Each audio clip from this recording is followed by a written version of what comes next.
Arthur Conan Doyle. Sir Arthur Ignatius Conan Doyle KSTJDL was a British writer and physician. He created the character Sherlock Holmes in 1887 for A Study in Scarlet, the first of 4 novels and 56 short stories about Holmes and Dr. Watson. The Sherlock Holmes stories are milestones in the field of crime fiction. Doyle was a prolific writer. Other than Holmes stories, his works include fantasy and science fiction stories about Professor Challenger and humorous stories about the Napoleonic soldier Brigadier Gerard, as well as plays, romances, poetry, non-fiction, and historical novels. One of Doyle's early short stories, J. Habakkuk Jeffson's Statement, helped to popularize the mystery of the Mary Celeste. The Adventures of Sherlock Holmes by Sir Arthur Conan Doyle. Adventure 1. A Scandal in Bohemia. Sections 1 through 3. Section 1. To Sherlock Holmes, she is always the woman. I have seldom heard him mention her under any other name. In her eyes, she eclipses and predominates the whole of her sex. It was not that he felt any emotion akin to love for Irene Adler. All emotions, and that one particularly, were abhorrent to his cold, precise, but admirably balanced mind. He was, I take it, the most perfect reasoning and observing machine that the world has seen. But as a lover, he would have placed himself in a false position. He never spoke of the softer passions, save with a jibe and a sneer. They were admirable things for the observer, excellent for drawing the veil from men's motives and actions. But for the trained reasoner to admit such intrusions into his own delicate and finely adjusted temperament was to introduce a distracting factor which might throw a doubt on all his mental results. Grit in a sensitive instrument, or a crack in one of his own high-powered lenses, would not be more disturbing than a strong emotion in a nature such as his. And yet there was but one woman to him, and that woman was the late Irene Adler, of dubious and questionable memory. I have seen little of Holmes lately. My marriage had drifted us away from each other. My own complete happiness and the home-centered interests which rise up around the man who first finds himself master of his own establishment were sufficient to absorb all my attentions, while Holmes, who loathed every form of society with his whole Bohemian soul, remained in our lodgings in Baker Street. Buried among his old books and altering from week to week between cocaine and ambition, the drowsiness of the drug, and the fierce energy of his own keen nature, he was still, as ever, deeply attracted by the study of crime, and occupied his immense faculties and extraordinary powers of observation in following out these clues, and clearing up those mysteries which had been abandoned as hopeless by the official police. From time to time I heard some vague account of his doings, of his summons to Odessa in the case of the Trepoff murder, of his clearing up of the singular tragedy of the Atkinson brothers at Trincomalee, and finally of the mission which he had accomplished so delicately and successfully for the reigning family of Holland. Beyond these signs of his activity, however, which I merely shared with all the readers of the daily press, I knew little of my former friend and companion. One night, it was on the 20th of March, 1888, I was returning from a journey to a patient, for I had now returned to civil practice, when my way led me through Baker Street, as I passed the well-remembered door, which must always be associated in my mind with my wooing, and with the dark incidents of the Study in Scarlet, I was seized with a keen desire to see Holmes again, and to know how he was employing his extraordinary powers. His rooms were brilliantly lit, and even as I looked up I saw his tall, spare figure pass twice in a dark silhouette against the blind.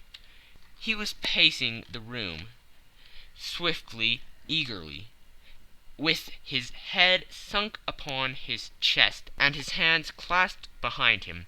To me, who knew his every mood and habit, his attitude and manner, told their own story. He was at work again. He had risen out of his drug-created dreams and was hot upon the scent of some new problem. I rang the bell and was shown up to the chamber which had formerly been in part my own. His manner was not effusive. It seldom was. But he was glad, I think, to see me. With hardly a word spoken, but with a kindly eye, he waved me an armchair, threw across his case of cigars, and indicated a spirit case and a gasogene in the corner. Then he stood before the fire and looked me over in his singular, introspective fashion. "Wedlock suits you," he remarked. "I think, Watson, that you have put on 7.5 pounds since I saw you." "7!" I answered. "Indeed, I should have thought a little more, just a trifle more, I fancy, Watson. And in practice again, I observe. You did not tell me that you intended to go into harness." "Then how do you know?" "I see it. I deduce it. How do I know that you have been getting yourself very wet lately, and that you have a most clumsy and careless servant girl?" "My dear Holmes," said I, "this is too much. You would certainly have been burned had you lived a few centuries ago. It is true that I had a country walk on Thursday, and came home in a dreadful mess.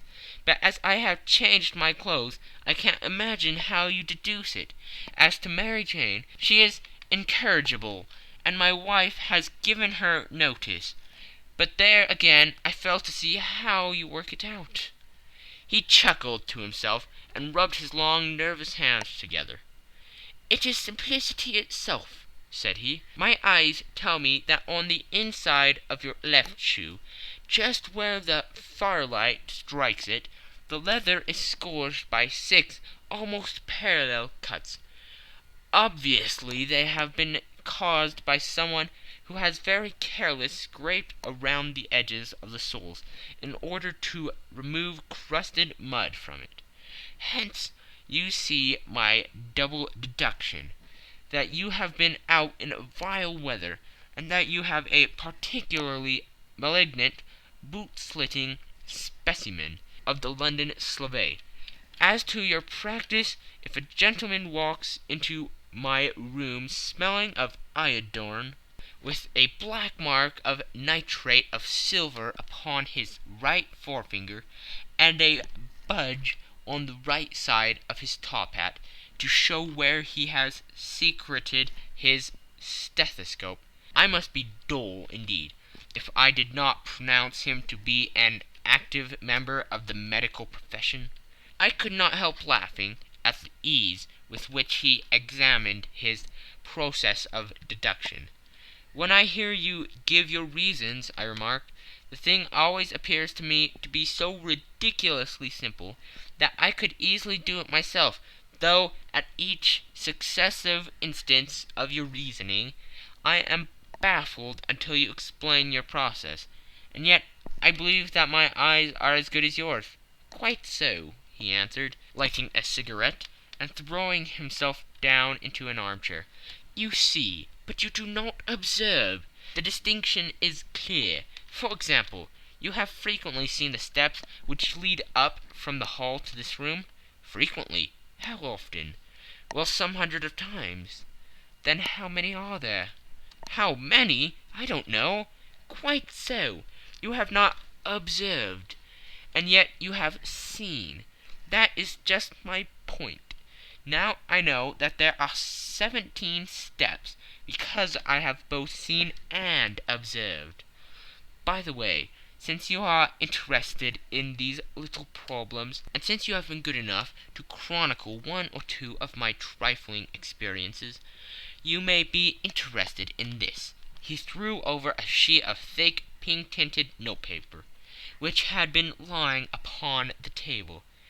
"It came by the last post," said he. "Read it aloud." The note was undated, and without either signature or address. "There will call upon you tonight, at 7:45, it said, "a gentleman who desires to consult you upon a matter of the very deepest moment. Your recent services to one of the royal houses of Europe have shown that you are one who may safely be trusted with matters which are of an importance which can hardly be exaggerated. This account of you will have from all quarters received, but in your chamber then at that hour, and do not take it amiss if your visitor wears a mask."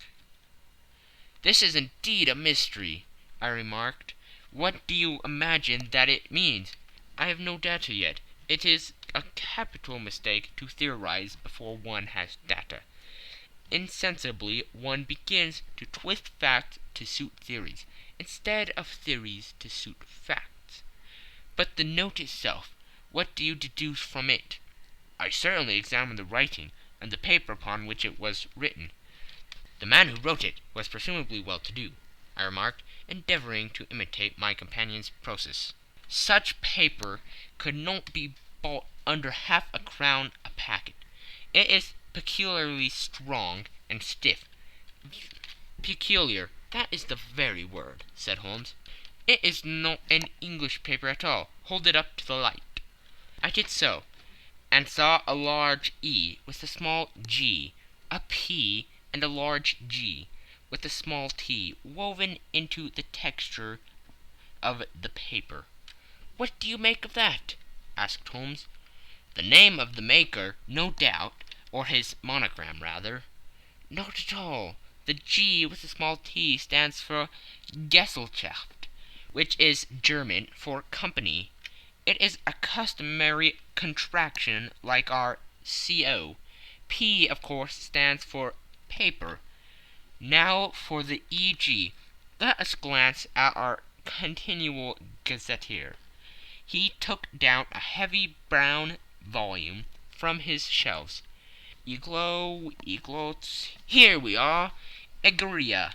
It is in a German-speaking country in Bohemia, not far from Carlsbad, remarkably as being the scene of the death of Wallenstein, and for its numerous glass factories and paper mills. Ha, my boy, what do you make of that?" His eyes sparkled, and he sent up a great blue triumphant cloud from his cigarette. "The paper was made in Bohemia," I said. "Precisely. And the man who wrote the note is a German. Do you note the particular contraction of the sentence, 'This account of you we have from all quarters received'? A Frenchman or Russian could not have written that. It is the German who is so unconscious to his verbs. It only remains, therefore, to discover what is wanted by this German, who writes upon Bohemian paper and prefers wearing a mask to showing his face. And here he comes, if I am not mistaken, to resolve all our doubts." As he spoke, there was the sharp sound of horses' hoofs, and the grating wheels against the curb, followed by a sharp pull at the bell. Holmes whistled. "A pair by the sound," said he. "Yes," he continued, glancing out of the window, "a nice little Brahmin, and a pair of beauties, 150 guineas apiece. There's money in this case, Watson, if there is nothing else. I think that I had better go, Holmes." "Not a bit, Doctor. Stay where you are. I am lost without my Boswell. and that promises to be interesting. It would be a pity to miss it. But your client, never mind him. I may want your help, and so may he. Here he comes. Sit down in that armchair, doctor, and give us your best attention." A slow and heavy step, which had been heard upon the stairs and in the passage, paused immediately outside the door. Then there was a loud and authoritative tap. "Come in," said Holmes. A man entered who could hardly have been less than 6 feet 6 inches in height, with the chest and limbers of a Hercules. His dress was rich with a richness which would, in England, be looked upon as akin to bad taste.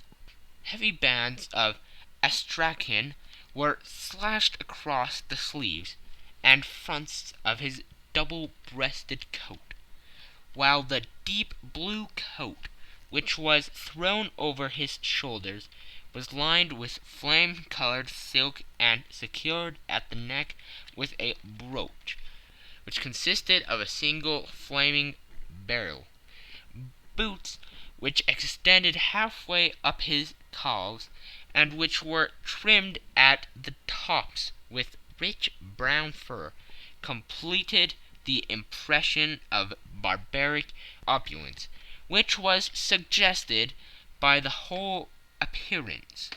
He carried a broad-brimmed hat in his hand, while he wore across the upper part of his face, extending down past the cheekbones, a black visored mask, which he had apparently adjusted that very moment, for his hand was still raised to it as he entered. From the lower part of the face he appeared to be a man of strong character, with a thick hanging lip, and a long, straight chin suggestive of resolution, pushed to the length of obstinacy. "You had my note?" he asked, with a deep, harsh voice, and a strongly marked German accent. "I told you that I would call." He looked from one to the other of us, as if uncertain which to address. "Pray take a seat," said Holmes. "This is my friend and colleague, Dr. Watson, who is occasionally good enough to help me in my cases. Whom have I the honor to address?" "You may address me as Count von Kramm, a Bohemian nobleman.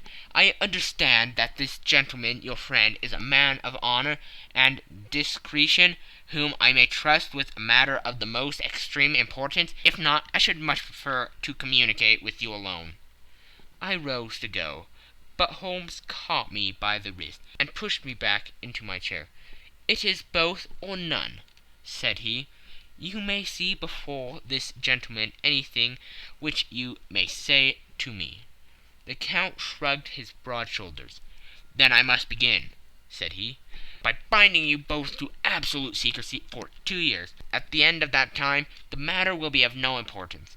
At present it is too much to say that it is of such weight it may have an influence upon European history." "I promise," said Holmes. "And I." "You may excuse this mask," countered our strange visitor. "The august person who employs me wishes his agent to be unknown to you, and I may confess at once that the title by which I have just called myself is not exactly my own." "I was aware of it," said Holmes dryly. "The circumstances are of great delicacy, and every precaution has to be taken to quench what might grow to be an immense scandal and seriously compromise one of the reigning families of Europe. To speak plainly, the matter implicates the great house of Austrian hereditary kings of Bohemia." "I was also aware of that," murmured Holmes, setting himself down in his armchair, closing his eyes. Our visitor glanced with some apparent surprise at the rigid, longing figure of the man, who had been no doubt depicted to him as the most insensitive reasoner and most energetic agent in Europe. Holmes slowly reopened his eyes and looked impatiently at his gigantic client. "If your Majesty would condescend to state your case," he remarked, "I should be better able to advise you." The man sprang from his chair and paced up and down the room in uncontrollable agitation. Then, with a gesture of desperation, he tore the mask from his face and hurled it upon the ground. "You are right!" he cried. "I am the king. Why should I attempt to conceal it?" "Why, indeed?" murmured Holmes. "Your Majesty had not spoken before. I was aware that I was addressing William Gottrich Sigmund von Armstrong, Grand Duke of Castle Flatzin, and hereditary King of Bohemia."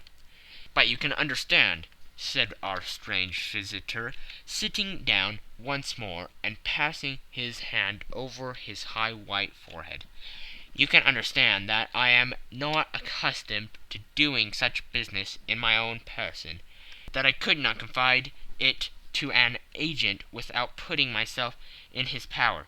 I have come incognito from Prague, from the purpose of consulting you." "Then pray consult," said Holmes, shutting his eyes once more. "The facts are briefly these. Some 5 years ago, during a lengthy visit to Warsaw, I made the acquaintance of the well-known adventuress Irene Adler. The name is no doubt familiar to you?" "Kindly look her up in my index, Doctor," murmured Holmes, without opening his eyes.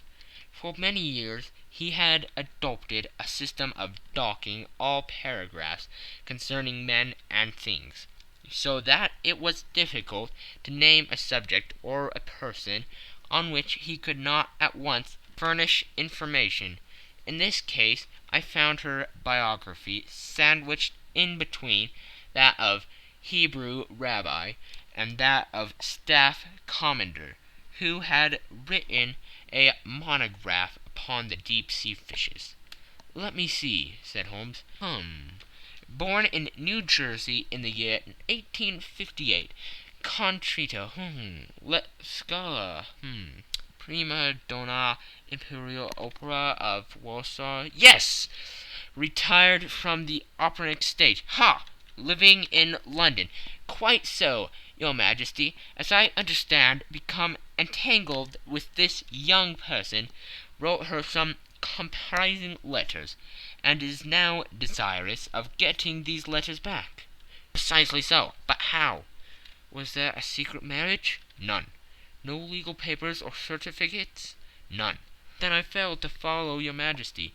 If this young person should produce her letters from blackmailing or other purposes, how is she to prove their authenticity?" "There is writing." "Pooh! Forgery." "My private notepaper." "Stolen." "My own seal." "Imitated." "My photograph." "Bought." "We were both in the photograph." "Oh dear, that is very bad. Your Majesty has indeed committed an indiscretion." "I was mad, insane." "You have compromised yourself seriously." "I was only Crown Prince then. I was young. I am but 30 now." "It must be recovered." "We have tried and failed." "Your Majesty must pay. It must be bought." "She will not sell." "Stolen, then." 5 attempts have been made. Twice burglars in my pay ransacked her house. Once we diverted her luggage when she traveled. Twice she had been waylaid. There has been no result." "No sign of it?" "Absolutely none." Holmes laughed. "It is quite a pretty little problem," said he. "But a very serious one to me," returned the king reproachfully. "Very indeed. What does she propose to do with the photograph?" "To ruin me." "But how?" "I'm about to be married." "So I have heard." "To Claudia Lorman von Saxe-Montenegrin, second daughter of the King of Scandinavia. You may know the strict principles of her family. She is herself the very soul of delicacy. A shadow of a doubt as to my conduct would bring the matter to an end. And Irene Adler threatens to send him a photograph. And she will do it. I know that she will do it. You do not know her, but she has a soul of steel. She has the face of the most beautiful of women, and the mind of the most resolute of men. Rather than I should marry another woman, there are no lengths to which she would not go. None. You are sure that she has not sent it yet? I am sure. And why? Because she has said that she would send it on the day when the betrothal was publicly proclaimed. That would be next Monday. Oh, then we have 3 days yet, said Holmes with a yawn. That is very fortunate, as I have 1 or 2 matters of importance to look into just at present. Your Majesty will, of course, stay in London for the present? Certainly. You will find me at the Logram under the name of the Count von Kram. Then I shall drop you a line to let you know how we progress. Pray do so. I shall be all anxiety. Then as to money, you have carte blanche. Absolutely. I tell you that I would give 1 of the provinces of my kingdom to have that photograph. And for the present expenses, the king took a heavy chamois leather bag from under his cloak and laid it on the table. There are 300 pounds in gold and 700 in notes, he said. Holmes scribbled a receipt upon a sheet of his notebook and handed it to him. And mademoiselle's address, he asked, is Brony Lodge, Supretime Avenue, St. John's Wood. Holmes took a note of it. One other question, said he. Was the photograph a cabinet? It was. Then good night, your Majesty, and I trust that we shall soon have some good news for you. And good night, Watson, he added, as the wheels of the Royal Brougham rolled down the street. If you will be good enough to call tomorrow afternoon at 3 o'clock, I should like to chat this little matter over with you. End of Section 1. Section 2. At 3 o'clock precisely, I was at Baker Street, but Holmes had not yet returned. The landlady informed me that he had left the house shortly after 8 o'clock in the morning. I sat down beside the fire, however, with the intention of awaiting him. However long he might be, I was already deeply interested in his inquiry, for though it was surrounded by none of the grim and strange features which were associated with the 2 crimes which I have already recorded, still the nature of the case and the exalted station of his client gave it a character of its own. Indeed, apart from the nature of the investigation which my friend had on hand, there was something in his masterly grasp of a situation, and his keen, incisive reasoning, which made it a pleasure to me to study his system of work, and to follow the quick, subtle methods by which he distinguished the most inextractable mysteries. So accustomed was I to his invariable success that the very possibility of his failing had ceased to enter into my head. It was close upon 4 before the door opened, and a drunken-looking groom, ill-kept and side-whiskered, with an inflamed face and disreputable clothes, walked into the room. Accustomed as I was to my friend's amazing powers in the use of disguises, I had to look 3 times before I was certain that it was indeed he. With a nod he vanished into the bedroom, whence he emerged in 5 minutes, too suited and respectable as of old, putting his hands into his pockets. He stretched out his legs in front of the fire and laughing heartily for some minutes. "Well, really," he cried, and then he choked and laughed again, until he was obliged to lie back, limp and helpless, in the chair. "What is it?" "It's quite too funny. I am sure you could never guess how I employed my morning, or what I ended by doing." "I can't imagine. I suppose that you have been watching the habits and perhaps the house of Miss Irene Adler?" "Quite so, but the sequel was rather unusual. I will tell you, however. I left the house a little after 8 o'clock this morning, in the character of a groom, out of work. There is a wonderful sympathy and freemasonry among horsey men, but one of them, and you will know all that there is to know, I soon found Botany Lodge. It is a basile villa, with a garden at the back, but built on it right up to the road, 2 stories, sharp lock to the door, large sitting room on the right side, well furnished with long windows almost to the floor, and those prosperous English window fasteners which a child could open. Behind there was nothing remarkable, save the passage window could be reached from the top of the courthill. I walked round it and examined it closely from every point of view, but without nothing anything else of interest. I then lodged down the street, and found, as I expected, that there was a news in a lane which runs down by one wall of the garden. I went the ostlers a hand in rubbing down their houses, and received in exchange 2 pence, a glass of half and half, 2 fills of shag tobacco, and as much information as I could desire about Miss Adler, to say nothing of half a dozen other people in the neighborhood, in whom I was not in the least interested, but whose biographies I was compelled to listen to. "And what of Irene Adler?" I asked. "Oh, she has turned all the men's heads down in that part. She is the daintiest thing under a bonnet on the planet.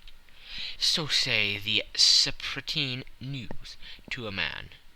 She lives quietly, sings at concerts, drives out at 5 every day, and returns at 7 sharp for dinner. Seldom goes out at other times, except when she sings. Has only 1 male visitor, but a good deal of him. He is dark, handsome, and dashing. Never calls less than once a day, and often twice. He is Mr. Godfrey Norton of the Inner Temple. See the advantages of a cabman as a confidant. They have driven him home a dozen of times from Serpentine Mews, and knew all about him. When I had listened to all they had to tell, I began to walk up and down near Briney Lodge once more, and to think over my plan of campaign. This Godfrey Norton was evidently an important factor in the matter. He was a lawyer. That sounded ominous. What was the relation between them, and what the object of his repeated visits? Was she his client, his friend, or his mistress? If the former, she had probably transferred the photograph to his keeping. If the latter, it was less likely on the issue of this question deepened whether I should continue my work at Briney Lodge, or turn my attention to the gentleman's chambers in the Temple. It was a delicate point, and it wanted the field of my inquiry. I fear that I bore you with these details, but I have to let you see my little difficulties, if you are to understand the situation. "I am following you closely," I answered. I was still balancing the matter in my mind, when a hansom cab drove up to Briney Lodge, and a gentleman sprang out. He was a remarkably handsome man, dark, aquiline, and mustached, evidently the man of whom I have heard. He appeared to be in a great hurry, shouted to the cabman to wait, and brushed past the maid, who opened the door with the air of a man who was thoroughly at home. He was in the house about half an hour, and I could catch glimpses of him in the windows of the sitting-room, pacing up and down, talking excitedly and waving his arms. Of her I could see nothing. Presently he emerged, looking even more flurried than before. As he stepped up into the cab, he pulled a gold watch from his pocket and looked at it earnestly. "Drive like the devil!" he shouted. "First to Cross and Humphrey's in Regent Street, and then to the Church of St. Monica in Edgware Road. Half a guinea if you do it in 20 minutes." Away they went, and I was just wondering whether I should not do well to follow them, when up the lane came a neat little landau, the coachman with his coat only half buttoned, and his tie under his ear, while all the tags of his harness were sticking out of the buckles. It hadn't pulled up before she shot out of the hall door and into it. I only caught a glimpse of her at the moment, but she was a lovely woman, with a face that a man might die for. "The Church of St. Monica, John," she cried, "and half a sovereign if you reach it in 20 minutes." This was quite too good to lose, Watson. I was just balancing whether I should run for it, or whether I should perch behind her landau, when a cab came through the street. The driver looked twice at such a shabby fare, but I jumped in before he could object. "The Church of St. Monica," said I, "and half a sovereign if you reach it in 20 minutes." It was 25 minutes to 12, and of course it was clear enough what was in the wind. My cabby drove fast. I don't think I ever drove faster, but the others were there before us, the cab and the landau, with their steaming horses, were in front of the door. When I arrived, I paid the man and hurried into the church. There was not a soul there, save the two whom I had followed, and a surpliced clergyman, who seemed to be expostulating with them. They were all three standing in a knot in front of the altar. I longed up the side aisle like any other idler who has dropped into a church. Suddenly, to my surprise, the three at the altar faced round to me, and Godfrey Norton came running as hard as he could toward me. "Hank," he cried, "you'll do. Come. "What then?" I asked. "Come, man, come only 3 minutes, or it won't be legal." I was half dragged up to the altar, and before I knew where I was, I found myself mumbling responses which were whispered in my ear, and vouching for things of which I knew nothing, and generally assisting in the secure tying up of Irene Adler, spinster, to Godfrey Norton, bachelor. It was all done in an instant, and there was the gentleman thanking me on the one side and the lady on the other, while the clergyman beamed on me in front. It was the most preposterous position in which I ever found in my life, and it was the thought of it that startled me into laughing just now.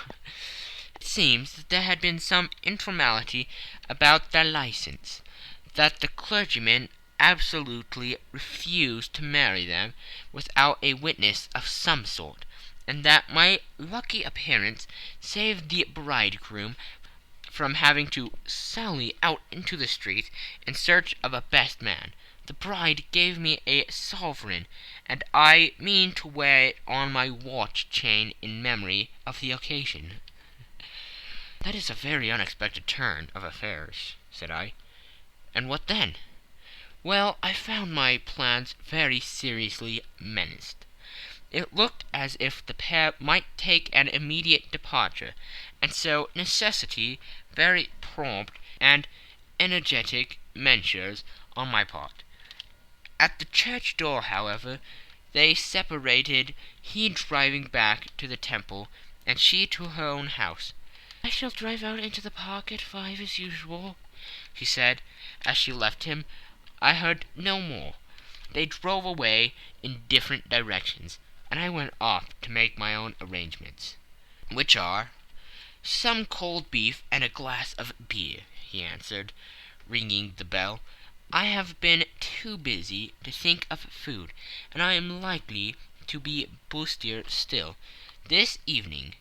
By the way, Doctor, I shall want your cooperation." "I shall be delighted." "You don't mind breaking the law?" "Not in the least." "Nor running a chance of arrest?" "Not in a good cause." "Oh, the case is excellent." "Then I am your man." "I was sure that I might rely on you." "But what do you wish?" "When Miss Turner has brought in the tray, I will make it clear to you now," he said, as he turned hungrily on the simple fare that our landlady had provided. "I must discuss it while I eat, for I have not much time. It is nearly 5 now. In 2 hours we must be on the scene of action. Miss Irene, or Madame, rather, returns from her drive at 7. We must be at Briony Lodge to meet her." "And what then?" "You leave that to me. I have already arranged what is to occur. There's only one point on which I must insist. You must not interfere, come what may. You understand?" "I'm to be neutral?"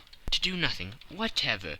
There will probably be some small unpleasantness. Do not join in it. It will end in my being conveyed into the house. 4 or 5 minutes afterwards the sitting-room window will be open. You are to station yourself close to that open window. Yes, you are to watch me, for I have been visible to you. Yes, when I raise my hand, so, you will throw into the room what I give you to throw, and will at the same time raise the cry of 'Fire!' You quite follow me?" "Entirely."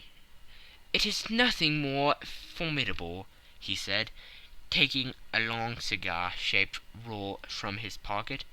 "It is an ordinary plumber's smoke rocket, fitted with a cap at either end, to make it self-lighting. Your task is confined to that.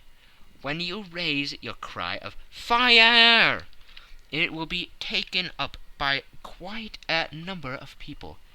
You may then walk to the end of the street, and I will rejoin you in 10 minutes. I hope that I have made myself clear. I am to remain neutral, to get near the window, to watch you, and at your signal to throw this object, then to raise the cry of 'Fire!' and to wait you at the corner of the street." "Precisely." "Then you may entirely rely on me?" "That is excellent. I think, perhaps, it is almost time that I prepare for the new role I have to play."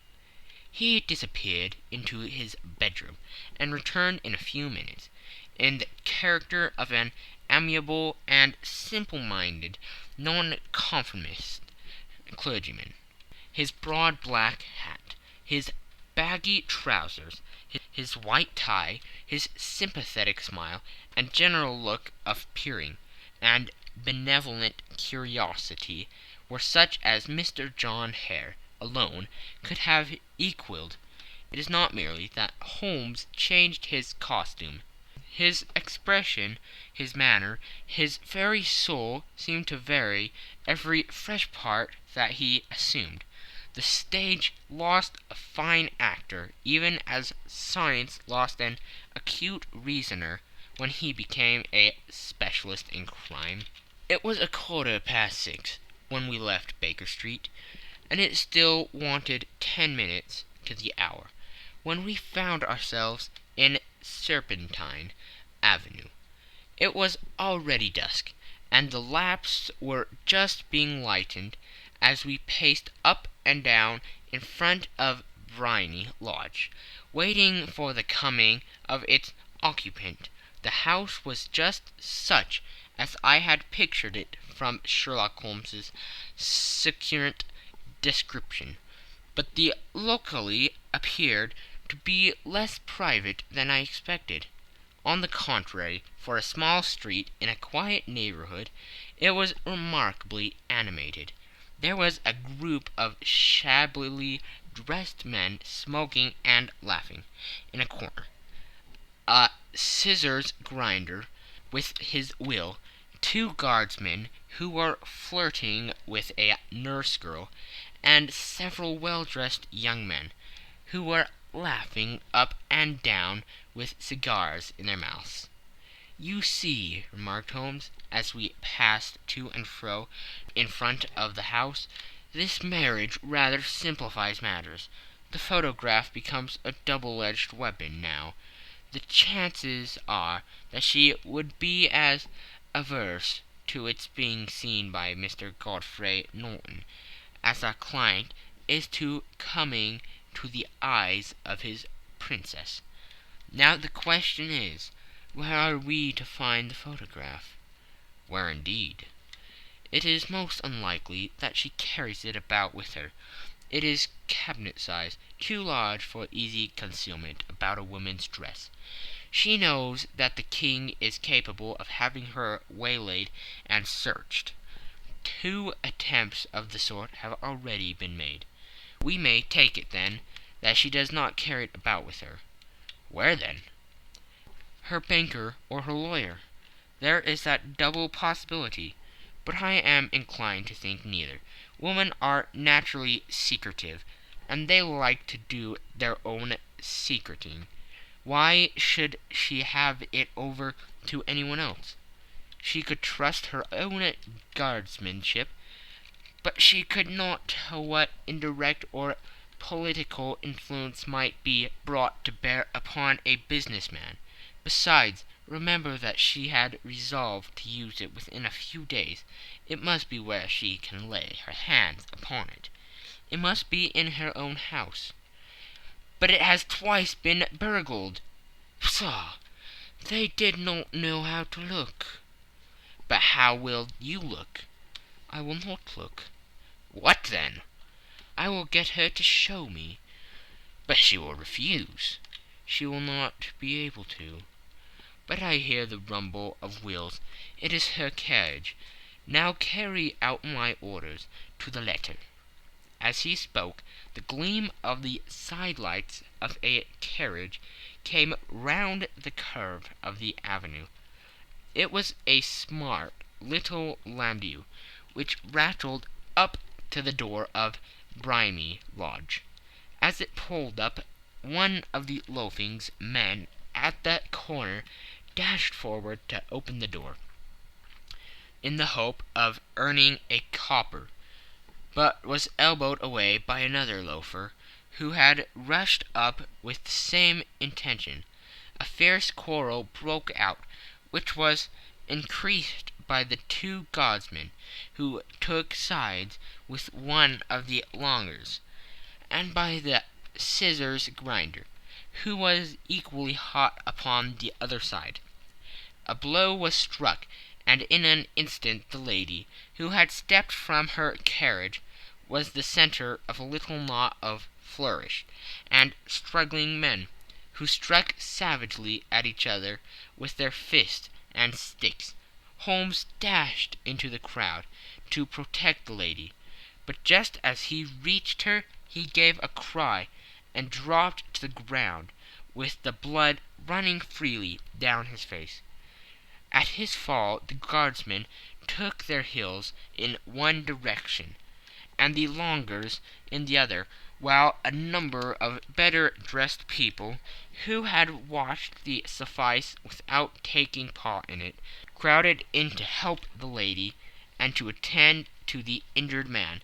Irene Adler, as I will still call her, had hurried up the steps, but she stood at the top with her superb figure outlined against the lights of the hall, looking back into the street.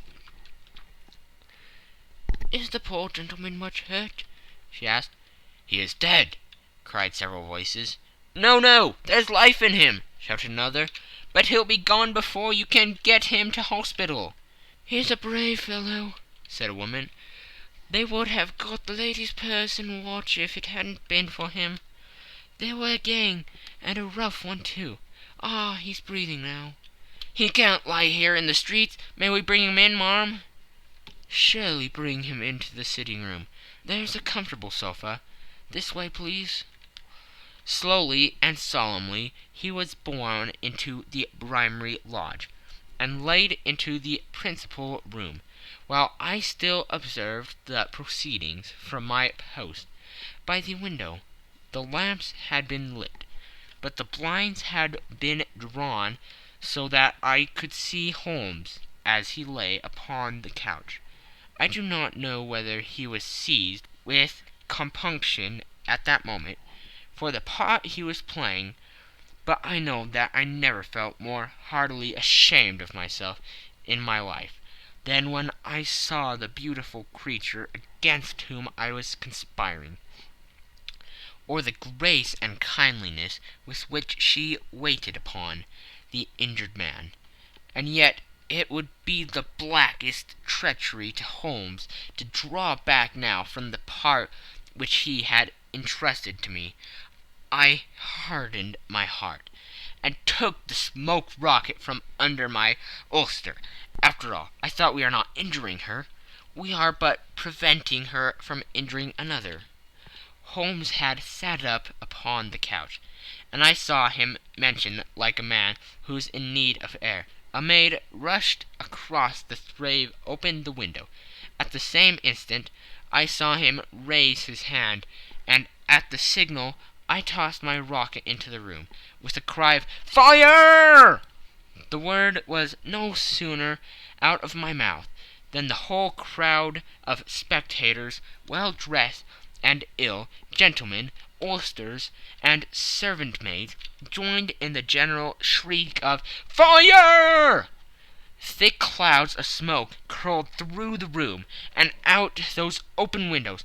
I caught a glimpse of rushing fingers, and a moment later the voice of Holmes from within, assuring them that it was a false alarm. Slipping through the shouting crowd, I made my way to the corner of the street, and in 10 minutes was rejoiced to find my friend's arm in mine, and to get away from the scene of uproar. He walked swiftly and in silence for some few minutes, until we had turned down on one of the quiet streets which led towards the Edgware Road. "You did it very nicely, Doctor," he remarked. "Nothing could have been better. It is all right." "You have the photograph?" "I know where it is." "And how did you find out?" "She showed me, as I told you she would." "I am still in the dark." "I do wish to make a mystery," said he, laughing. "The matter was perfectly simple. You are, of course, saw that everyone in the street was an accomplice. They were all engaged for the evening." "I guessed as much." "Then, when the row broke out, I had a little moist red paint in the palm of my hand. I rushed forward, fell down, clapped my hand to my face, and became a piteous spectacle. It is an old trick." "That also I could fathom." "Then they carried me in. She was bound to have me in. What else could she do? And into her sitting-room, which was the very room which I suspected. It lay between that and her bedroom, and I was determined to see which. They laid me on a couch. I motioned for air. They were compelled to open the window, and you had your chance." "How did that help you?" "It was all important. When a woman thinks that her house is on fire, her instinct is at once to rush to the thing which she values most. It is a perfectly overpowering impulse, and I have more than once taken advantage of it. In the case of the Darlington substitution scandal, it was of use to me, and also in the Arnsworth Castle business. A married woman grabs at her baby, an unmarried one reaches for her jewelry box. Now it was clear to me that Our Lady of today had nothing in the house more precious to her than what we are in quest of. She would rush to secure it. The alarm of the fire was admirably done.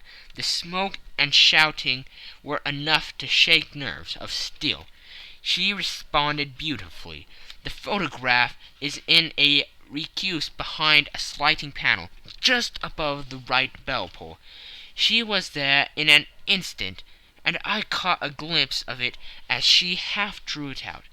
When I cried out that it was a false alarm, she replaced it, glancing at the rocket, rushed from the room, and I have not seen her since. I rose, and making my excuses, escaped from the house. I hesitated whether to attempt to secure the photograph at once, but the coachman had come in, and as he was watching me narrowly, it seemed safer to wait. A little over precipitance may ruin all. "And now?" I asked. "Our quest is practically finished. I shall call with the king tomorrow, and with you, if you care to come with us. We will be showed into the sitting room to wait for the lady. But it is probable that when she comes she may find neither us nor the photograph. It might be a satisfaction to his Majesty to regain it with his own hands." "And when will you call?" "At 8 in the morning. She will not be up, so that we shall have a clear field. Besides, we must be prompt, for this marriage may mean a complete change in her life and habits. I must wire to the king without delay." We had reached Baker Street, and had stopped at the door. He was searching his pockets for the key, when someone passing said, "Good night, Mr. Sherlock Holmes." There were several people on the pavement at the time, but the greeting appeared to come from a slim youth in an ulster who had hurried by. "I've heard that voice before," said Holmes, starting down the dimly lit street. "Now I wonder who the deuce that could have been." End of Section 2. Section 3. I slept at Baker Street that night, and we were engaged upon our toast and coffee in the morning, when the King of Bohemia rushed into the room. "You have really got it?" he cried, grasping Sherlock Holmes by either shoulder, or looking eagerly into his face. "Not yet." "But you have hopes?" "I have hopes." "Then come. I am all impatience to be gone." "We must have a cab." "No, my brougham is waiting." "Then that will simplify matters." We descended, and started off at once more for Bombay Lodge. "Irene Adler is married," remarked Holmes. "Married? When?" "Yesterday." "But to whom?" "To an English lawyer named Norton." "But she could not love him." "I am in hopes that she does." "And why in hopes?" "Because it would spare your Majesty all fear of future annoyance. If the lady loves her husband, she does not love your Majesty. If she does not love your Majesty, then there is no reason why she should interfere with your Majesty's plan." "It is true, and yet, well, I wish she had been of my own station. What a queen she would have made." He relapsed into a mood silence, which was not broken until we drew up in Serpentine Avenue. The door of Brimary Lodge was open, and an elderly woman stood up the steps. She watched us with a sardonic eye as we stepped from the brougham. "Mr. Sherlock Holmes, I believe," said she. "I am Mr. Holmes," answered my companion, looking at her with a questioning and rather startled gaze. "Indeed, my mistress told me that you were likely to call. She left this morning with her husband by the 5:15 train from Charing Cross for the Continent." "What?" Sherlock Holmes staggered back with the jargon and surprise. "Do you mean that she has left England?" "Never to return." "And the papers?" asked the King hoarsely. "All is lost." "We shall see." He pushed past the servant and rushed into the drawing-room, followed by the King and myself. The furniture was scattered about in every direction, with the dismantled shelves and open drawers, as if the lady had hurriedly ransacked them before her flight. Holmes rushed at the bell-pull, tore back a small sliding shutter, and plunging in his hand, pulled out a photograph and a letter. The photograph was of Irene Adler herself, in evening dress. The letter was superseded to Sherlock Holmes, Esq., to be left till called for. My friend tore it open, and we all three read it together. It was dated midnight of the preceding night, and ran in this way. "My dear Mr. Sherlock Holmes, you really did it well. You took me in completely. Until after the alarm of fire I had not a suspicion. But then, when I found how I had betrayed myself, I began to think. I had been warned against you months ago. I had been told that if the King employed an agent, it would certainly be you, and your address had been given me. Yet, with all this, you made me reveal what you wanted to know. Even after I became suspicious, I found it to think evil of such a dear, kind old clergyman. But you know I have been trained as an actress myself. Male costume is nothing new to me. I often take advantage of the freedom which it gives. I sent John the coachman to watch you, ran upstairs, got into my walking clothes, as I call them, and came down just as you departed. Well, I followed you to your door, and so made sure that I was really an object of interest to the celebrated Mr. Sherlock Holmes. Then I rather imprudently wished you good night, and started for the Temple to see my husband. We thought the best resource was flight, when we pursued by so formidable an antagonist. So you will find the nest empty when you call tomorrow. As to the photograph, your client may rest in peace. I love and am loved by a better man than he. The King may do what he will without hindrance from one who he has cruelly wronged. I keep it only to safeguard myself, and to preserve a weapon which will always secure me from any steps which he might take in the future. I leave a photograph which he might care to possess, and I remain, dear Mr. Sherlock Holmes, very truly yours, Irene Norton, née Adler. "What a woman! Oh, what a woman!" cried the King of Bohemia, when we had all three read this epistle. "Did I not tell you how quick and resolute she was? Would she not have made an admirable queen? Is it not a pity that she was not on my level?" "From what I have seen of the lady, she seems indeed to be on a very different level to you, Majesty," said Holmes coldly. "I am sorry that I have not been able to bring your Majesty's business to a more successful conclusion." "On the contrary, my dear sir," cried the King, "nothing could be more successful. I know that her word is inviolate. The photograph is now as safe as if it were in the fire." "I am glad to hear your Majesty say so."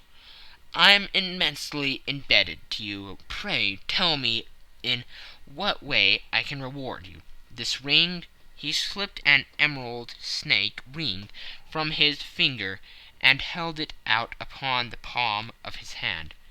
"Your Majesty has something which I should value even more highly," said Holmes. "You have but to name it." "The photograph!" The King stared at him in amazement. "Irene's photograph!" he cried. "Certainly, if you wish it." "I thank your Majesty. Then there is no more to be done in the matter. I have the honor to wish you very good morning." He bowed and turned away without observing the hand which the king had stretched out to him. He set off in my company for his chambers. And that was how a great scandal threatened to affect the kingdom of Bohemia, and how the best plans of Mr. Sherlock Holmes were beaten by a woman's wit.